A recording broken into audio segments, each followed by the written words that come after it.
Hello everybody, welcome to another video. Today we are going to be reviewing this camera, the Lanmodo D1, which is a 3-channel dash cam, which basically means it's got 3 cameras, which is becoming more and more common. I think with all the clips that I get sent, more people have got rear cameras now than ever before, and this one comes with obviously looking into the car as well. There's all the kit that came with mine. Now the front camera is fitted with a suction cup, which is quite handy if you're one of these guys that keep changing vehicles quite a lot.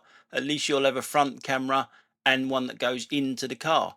That's the main unit, which is mounted with a magnetic guidance into the suction cup, so it should be quite easy to fit in. You can't sort of like get it wrong because it's guided in with the magnet on top of the unit there. So I won't go into too much technical stuff here because we just basically want to see how good this camera is. That's the rear camera. You also get a spare sticky pad there as well. You get some instructions, and like I say, all the other bits that come with it, so you don't need nothing else. You've got them all there. Everything that you could possibly need to put a dash cam in your car, it's all there. I will put links in the description down below where you can purchase this, as well as my code, which will give you $50 off. Yes, it's in dollars, $50 off. So all we need to do now is go and put it in the car and do some driving. Yeah, you know I haven't got an Audi. I got a Kia. So as you can see in my car, I've got a ton of cameras already. I've got my one up here, I've got that one there, and now this is the new one to the left hand side of it. It's a bit blurry, I'm afraid. Yeah, note to self, get a better camera to do this type of filming. As you can see, I'm not going to install this properly because I'm overloaded with cameras as it is. I don't really want to be pulling out the interior of the car to put this in. So we're going to do a little drive in a minute. As you can see, the cables going all over the car. So we're off and running. So it's a 4K camera at the front, which you're looking at now, and 1080p interior camera and 1080p on the rear camera.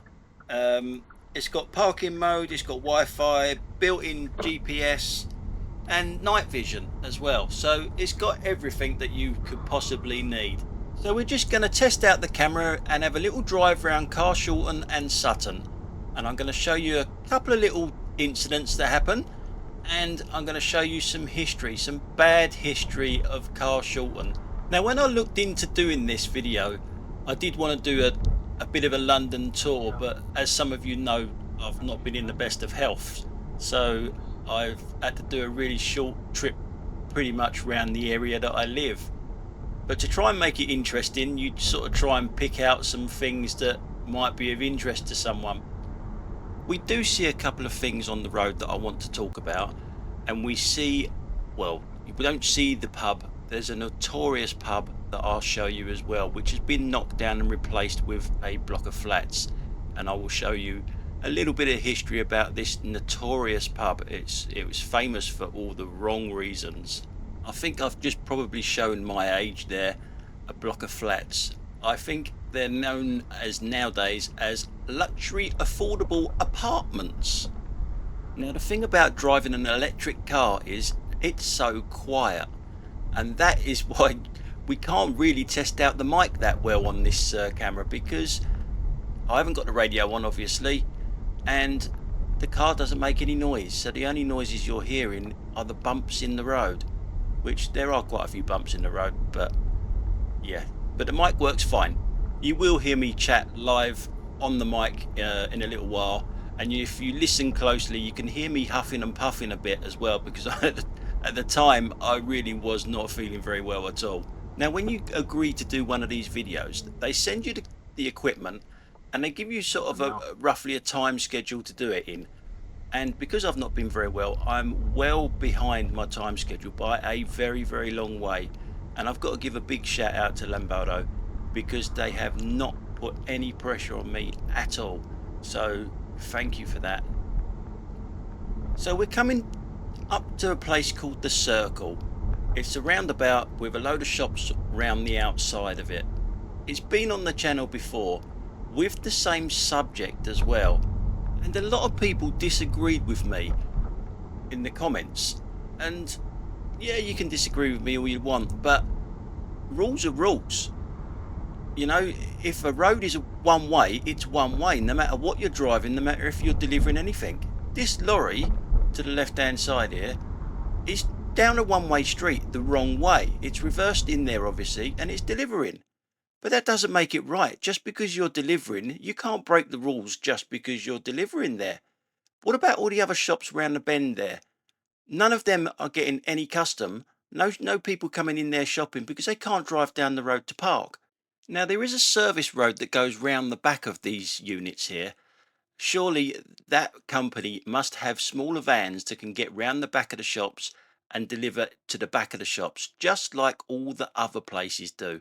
But no, this one does it through the front door and blocks up the road, and that cannot be right. So as ever, let us know what you think in the comments. Am I wrong or am I right? So we'll move on to the luxury affordable apartments, which used to be a pub that with the worst reputation in Britain, apparently. It used to be called the St Helier Tavern. That's a very old picture of it, and a very old car there, which was probably modern and new then. A little bit later on, it used to look a little bit more like this. That's how I remember it.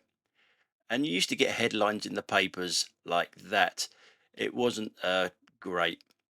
It really wasn't. I did go in there once, and if you think that I swear a lot, you should have gone into this pub. My God, it was awful. Now, well over 30 years ago now, I think it is, there was a murder in this pub. Now, the guy in question that got killed, he was thrown in a horse box. He was murdered in the pub. He got thrown in a horse box and then taken somewhere.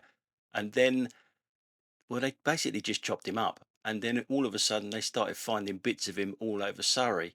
It's very gruesome. But when I went into this pub after this murder, there was a soft play area for children that was still in there and packed with kids. I mean, absolutely ram-packed with kids. And over the other corner, there was the plastic gangster 50-year-old men that thought there was something else. Yeah, it was a very odd world that we live in. They did get the people responsible, by the way, and it's been such a long time that they've been to prison, they've been out of prison, and they have since, well, I know one of them at least has died of cancer literally a few months after he got let out on compassionate grounds. So we've jumped forward a little bit and we're looking at this van in front of us. We get to see what the mic sounds like now on the camera, because I talk about something before it's about to happen. And I've always said, being a decent driver, a good driver, whatever you want to call it, the whole idea of it is anticipating what people are going to do in front of you. And I could see straight away what this white van was going to do. We're coming up to Rose Hill roundabout. Yes, the famous Rose Hill roundabout, which is probably one of the worst marked roundabouts in the country. And I'll shut up now and you can listen to me live.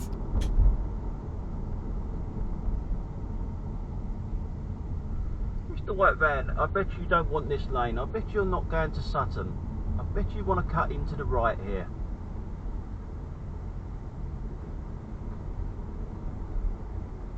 Oh, what a surprise! What a surprise! You can spot it a fucking mile away. Now, regulars would know that I don't normally bleep out my swearing, but I am doing a review of a camera, remember, so I can't really leave a swear word on a review. Now, as we're doing a review on this camera, I'm going to bring out a negative on it now.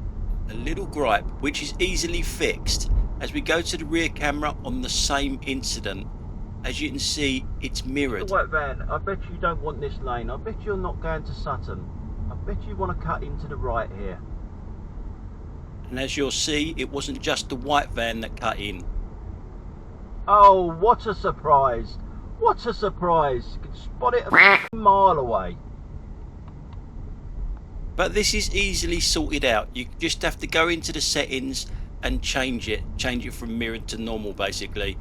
So it's no big deal, but this is set as default.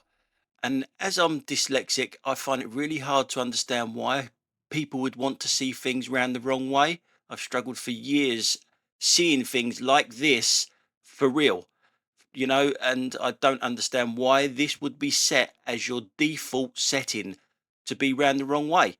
I don't get it at all. But as I keep saying, it's easily put straight in the settings. It's just set as default, which is the bit of an issue that I have. If I wasn't dyslexic, maybe I probably wouldn't bat an eyelid about it, but it's the fact that I didn't notice it until I put it on the computer that it was set as default. So now we're inside the car. Obviously that's set the same way. I'm not driving the left-hand drive car. It's round the wrong way. That arrow there is just to show you where you should be putting them cables, not over the chair. They're easily put in there.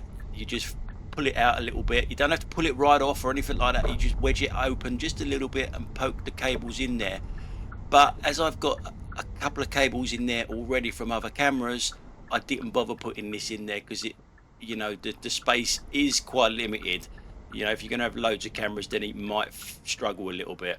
But as you can see, the picture is quite good. I actually like the picture here, and I wish I had it a little while back, a internal camera, because I've had people in my car that have literally graffitied on my chair. They've literally wrote on my chair, believe it or not, and without an internal camera I haven't been able to see which passenger it was, so I can't go around accusing people. But with that would have given me the evidence to actually make them pay for the cleanup. So if you're a minicab driver, something like this will suit you down to the ground, I would think. So we're coming quite close to the end now. I will leave all the links in the description that you need. I will also chuck a few other reviews what other people have done that have gone more in depth into the camera. I prefer to do the driving and let the camera speak for itself. So thanks very much for everyone for watching, and I'll catch you on the next one. Bye for now.